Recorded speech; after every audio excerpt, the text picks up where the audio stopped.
खुलुमबाय दिनै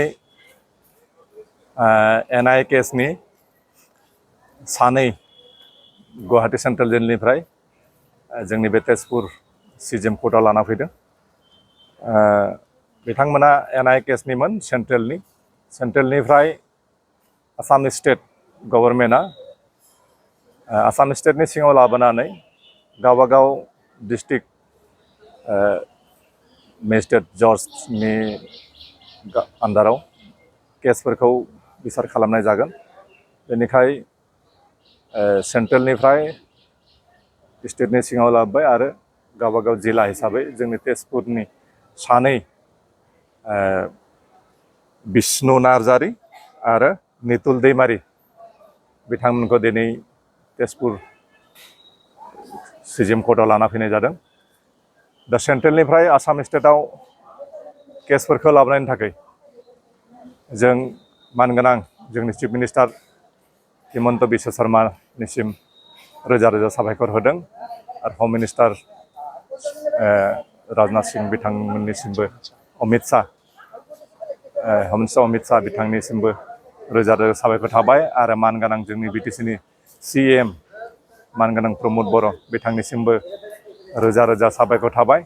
मानोना बेफोर केसा दिनैसिम हयथ' बिसारनि जितु प्रक्रिया जायाखैमोन, बेखौ आसाम स्टेटनि सिङाव लाबोनानै दिनै जज कर्टनि आन्दाराव बिसारा जागोन आरो जों मिजिंथिदों थाबनो केसफोरा माने जोबगोन, निष्पत्ति खालामनाय जागोन, सेटेलमेन्ट जागोन आरो गासै एनआइ केसनि जायफ्रा एनआइ केसाव दङमोन बिथांमोन गासैबो उदां अख्रांनि सिङाव फैनो हागोन, बेखौ जों मिजिंथिदों।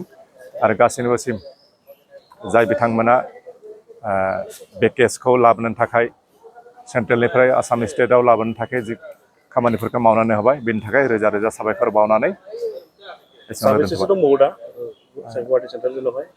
गुवाहाटी सेन्ट्रेल जेलाव आरो 4 तारिखआव आरो माबा लाबोगोन, बिसनाथ सारियालयाव साब्रै लाबोगोन आरो बाक्सायाव साबा लाबोगोन, बेखिनियानो दङ आरोखि।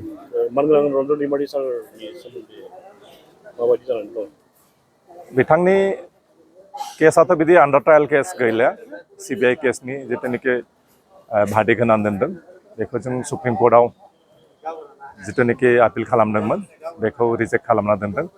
नेक्स्ट जों नाजासिगोन, नाजानायनि उनाव मा जायो बेनि सायाव सोनारगोन।